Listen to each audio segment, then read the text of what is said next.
अजीज दोस्तों, अस्सलाम वालेकुम, नमस्ते, सत श्री अकाल, जय जिनेंद्र, गुड आफ्टरनून। अजीज दोस्तों, चाइना के हवाले से कुछ चीज़ें हैं। चाइना अमेरिका का पता नहीं क्या गेम चल रहा है कि देखें इनको डेमोक्रेसी बहुत जगहों की याद आती है। जहाँ पे अमेरिका की चलती नहीं वहाँ पे डेमोक्रेसी की याद आती है। अफ्रीका के कई ऐसे मुल्क हैं जहाँ डिक्टेटरशिप है, लेकिन चूंकि उनके इशारे पे चलते हैं तो सही है। जब बुर्किना फासो, नाइजर वगैरह इनके इशारे पे नहीं चलते तो वहाँ पे democracy, sanctions, embargo, human rights, सारी दुकानें खोल के बैठ जाते हैं और जंग करने से भी पीछे नहीं हटते। कई हमने ऐसे वाक़यात देखे और अब अफ्रीका में एक जंग होती नज़र आ रही है। सिविल वार करवाने की पूरी कोशिश हो रही है वहाँ पे, मुख्तलिफ मुल्कों की आपस में जंगें। तो अजीज़ दोस्तों, चाइना के बारे में फिर अमेरिका का रवैया क्यों दोस्ताना है? देखें, ये उगर से रिपोर्ट है कि चाइना उगर मुसलमानों का, ईस्ट तुर्किस्तानियों का जेनोसाइड कर रहा है। 3 मिलियन उगर लोगों को लंबी लंबी सजाएं दे के जेल में बंद किया हुआ है। फोर्स्ड लेबर कराई जा रही है। जेल में जो लोग हैं उनसे मजदूरियां कराई जा रही हैं फ्री में। बच्चों को यतीम खाने, अनाथ आश्रम बना के उनमें बंद रखा है और उनको वहाँ पे उनका डीएनए चेंज किया जा रहा है। इनको पूरा एथेइस्ट और चाइनीज कम्युनिस्ट बनाने की कोशिश हो रही है। अब मसला ये है कि इस पे अमेरिका कुछ नहीं बोल रहा। सिविल लिबर्टीज़ का ये हाल है कि ये अभी ट्रेन में, शंघाई में पुलिस ट्रेन में घुस गई और लोगों को ज़बरदस्ती उनके मोबाइल लेके चेक कर रहे हैं कि उसमें वीपीएन या फेसबुक, यूट्यूब, ट्विटर जो कि वहाँ पे सब बैन हैं, वो तो नहीं है ऐप। ये बेसिक सिविल लिबर्टीज़ के खिलाफ है। आप लोगों का मोबाइल ऐसे ही रास्ते में छीन के चेक नहीं कर सकते अनलेस के किसी के बारे में कोर्ट ऑर्डर हो, तो आप उस पर्टिकुलर आदमी का मोबाइल चेक कर सकते हैं। लेकिन चाइना में कोई सिविल लिबर्टीज़ नहीं है। ऑर्गन हार्वेस्टिंग, ऑर्गन बेचने का सबसे बड़ा चाइना में काम होता है। पाकिस्तान से हज़ारों लड़कियों को वहाँ पे भेजा गया था, उनसे गलत काम कराए जाते थे और जब जी भर जाता था या लड़की इस काबिल नहीं रहती थी तो उसको ऑर्गन बेच के, उसके निकाल के ऑर्गन बेच के उनको उधर ही दफन कर दिया जाता था। कई हज़ार लड़कियों का केस है। माइनॉरिटी लड़कियां ख़ास तौर पे पाकिस्तान से भेजी गई थी। ये अभी जिम फर्गूसन लिखते हैं कि चाइनीज़ ऑर्गन हार्वेस्टर्स पकड़े गए। बर्फ़ में फ्रोज़न बच्चे जिनके ऑर्गन बेचने के लिए वो रखे थे वो पकड़े गए। बलोचिस्तान में आम बलोच एक जूते की जोड़ी नहीं खरीद सकता, वहाँ से चाइना रोज़ का 15 किलो सोना निकाल के ले जा रहा है। कोई पूछने वाला है? कहाँ है अमेरिका की डेमोक्रेसी, ह्यूमन राइट्स की सारी जो दलीलें होती हैं वो सब चाइना के लिए क्यों नहीं नज़र आती? चाइना में अभी प्रेसिडेंट जी जिनपिंग ने चाइनीज़ इंटेलिजेंस एजेंसियों को पावर दे दी है कि चाइना की 5 जहर से जान छुड़ाएं। वो 5 जहर हैं ताइवान, तिब्बत, उगर, फालन गोंग और चाइनीज़ डेमोक्रेसी मूवमेंट। चाइना कहता है कि ये 5 से हमारी जान छूट जाए तो हमारे सारे समस्याएं दूर हो जाती हैं। इसके लिए इंटेलिजेंस एजेंसीज को एम्पावर कर दिए। आधे से ज़्यादा चाइना कब्ज़े की जगह पे, कब्ज़े की जगह 100 साल बाद भी वहाँ के लोग उठते हैं, उठ खड़े होते हैं।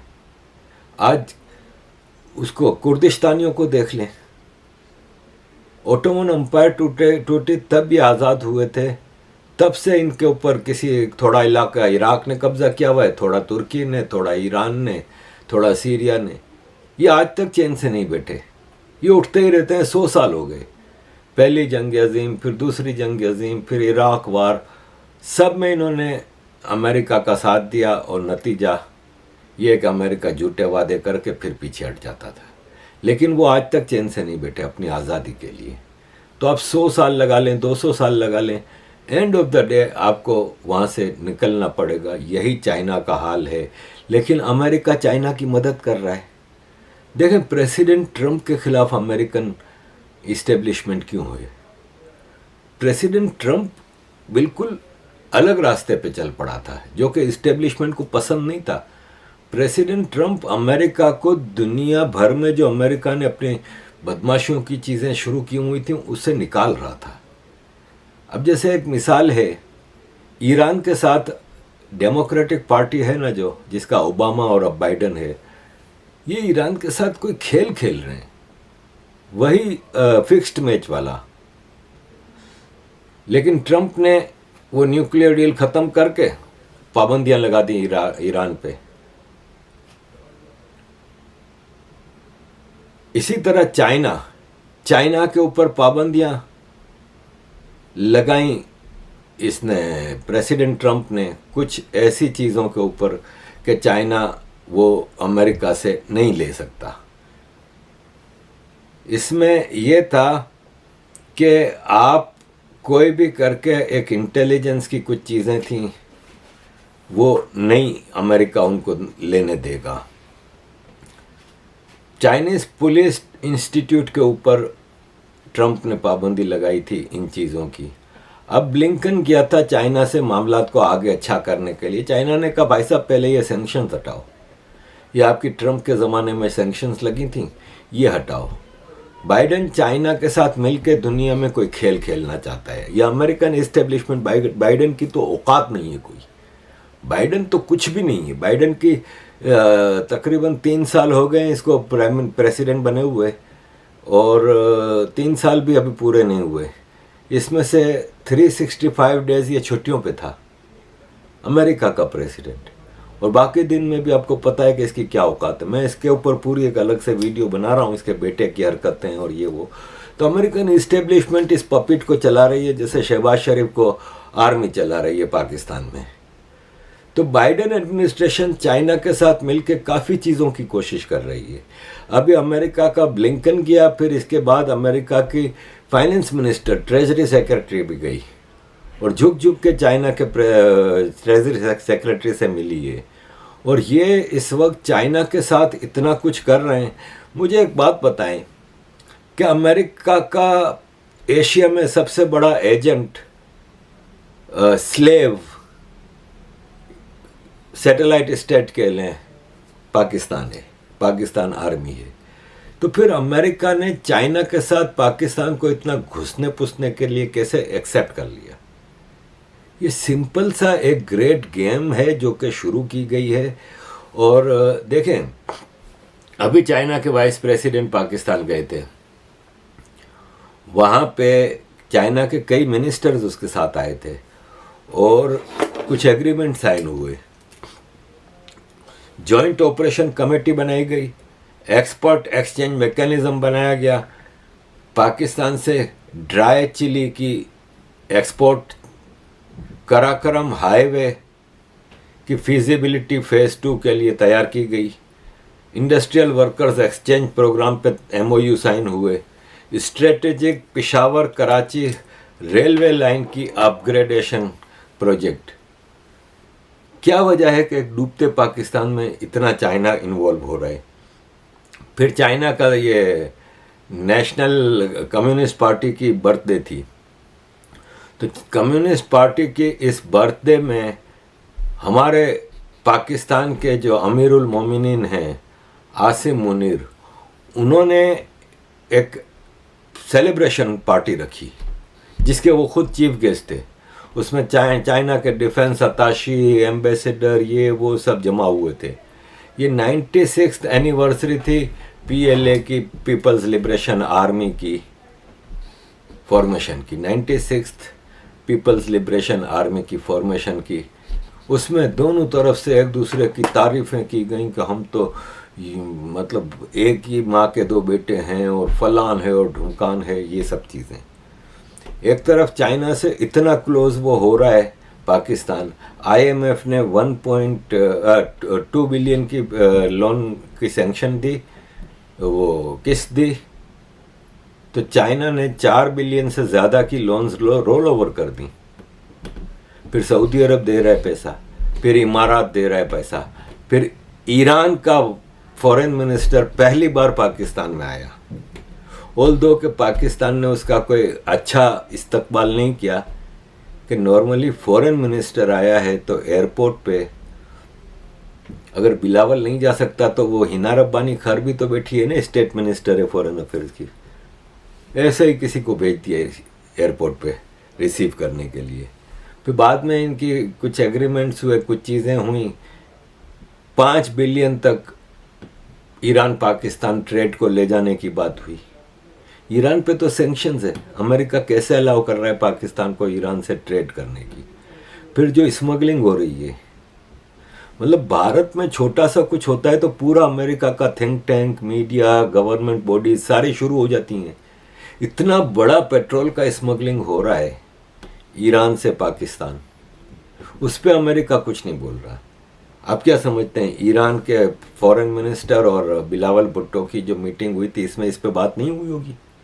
इसको और ऑर्गेनाइज करने की बात हुई है, क्योंकि पाकिस्तान आर्मी की इस वक्त सबसे बड़ी इनकम ही वो है। कहाँ है दुनिया से एक रशिया से पेट्रोल का टैंकर आया था, इस पे पाकिस्तान के 24 करोड़ लोग, इंडस्ट्री, ये सब चीज़ें चलती हैं। ये ईरान का स्मगल्ड पेट्रोल है जो कि पाकिस्तान का सारा पहिया चला रहा है, उस पर बात हुई होगी। फिर तुर्की का वाइस प्रेसिडेंट आया। अब तुर्की का आपको मैं बताऊं कि ठीक है, तुर्की कंगला हुआ वो मुल्क है, ठीक है, लेकिन अभी भी तुर्की के फॉरेन रिजर्व्स बहुत अच्छे हैं कंपेयरिंग टू पाकिस्तान, बहुत अच्छे हैं। फिर इसकी ट्रेड अभी सलामत है, इसमें इन्फ्लेशन, महंगाई वगैरह है, लेकिन स्टिल तुर्की किसी राडार में नहीं है डिफ़ॉल्ट के या उसमें। पाकिस्तान में जो मेट्रो बसें और मेट्रो ट्रेनें बनाई हैं जितनी भी, ये तुर्की की कंपनियों ने बनाई हैं, और उनका वो उस पे है, पट्टे पे है, लीज पे है। यानी उन कंपनियों का ऐसा एग्रीमेंट है कि उसकी इनकम तकरीबन तुर्की की कंपनियां ले जाती हैं। तो तुर्की का वाइस प्रेसिडेंट आता है, वो 50 चीज़ें करके जाता है इधर से। फिर अमेरिका के under secretary for South Asia, वो पाकिस्तान के ambassador to USA Masood Khan, उससे मुलाकात करते हैं कि हम डीप टेक्नोलॉजी के सेक्टर में डीप कोऑपरेशन करेंगे, हम मिल के सारे इकोनॉमिक इश्यूज़ को सॉल्व करेंगे। ब्लिंकन बिलावल को फ़ोन करके घंटा घंटा बात करता है। ये सब क्या है? दूसरी तरफ आपको अफ़गानिस्तान देखना होगा। अफ़गानिस्तान, एक तो अमेरिका वहाँ से निकला, 20 साल जंग करने के बाद वहाँ से तालिबान को ही वापस दे के तालिबान को हटाने के लिए जंग शुरू की, और 20 साल उनसे लड़ने के बाद वापस उनके हवाले करके एग्रीमेंट करके चले गए। उसमें मतलब पाकिस्तान ये सोच रहा था कि हम जीत गए, हम अपने तालिबान को वापस ले आए। ये और बात है कि पाकिस्तान को मुंह की खानी पड़ी है।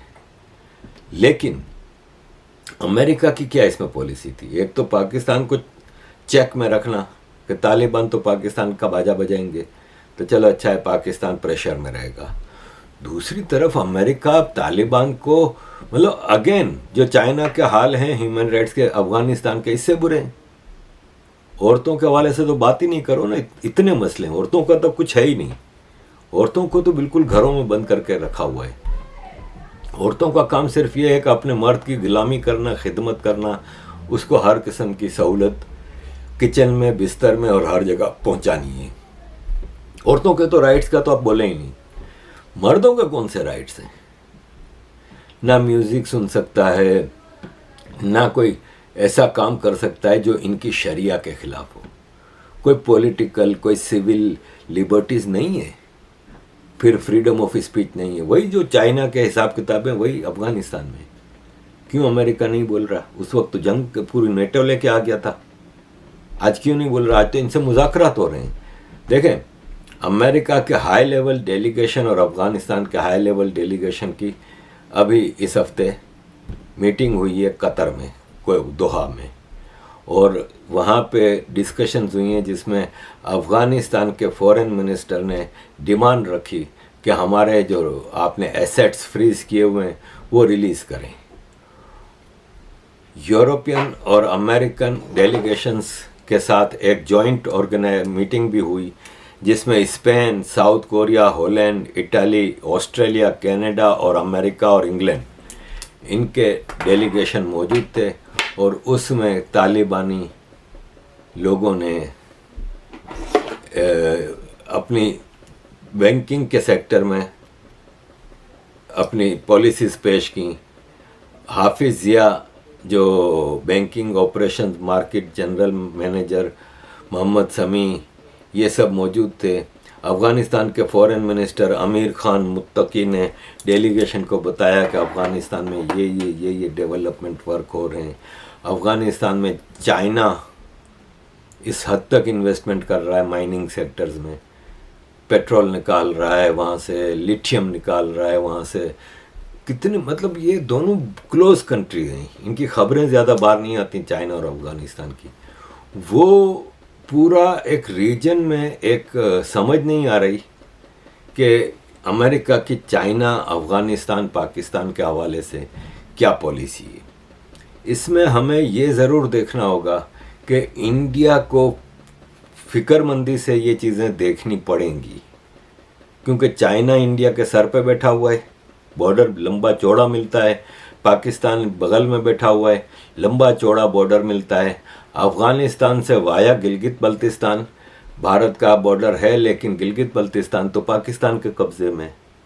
वहीं से कराकरम के रास्ते और शाराए रेशम और चाइना को, मतलब कितना शगरम वैली तो उन्होंने गिफ्ट ही कर दी थी चाइना को, पाकिस्तान ने, भुट्टो ने गिफ्ट की थी जब ये कराकरम हाईवे बन रहा था। तो इंडिया के लिए भी फिक्रमंदी की बात है। और ऑफ कोर्स इंडिया की फॉरेन ऑफिस और इंटेलिजेंस एजेंसीज इन मामलात को ज़रूर देखती होंगी और उसके ऊपर इंडिया की भी अपनी एक पॉलिसी होगी, लेकिन situation is not that clear. अज़ीज़ दोस्तों, ये मैंने आपके सामने कुछ चाइना, अफ़गानिस्तान, ईरान, पाकिस्तान के हवाले से चीज़ें रखी थी। होपफुली आपकी समझ में कुछ चीज़ें आई होंगी। थैंक यू वेरी मच अज़ीज़ दोस्तों for all your support. Kindly keep supporting.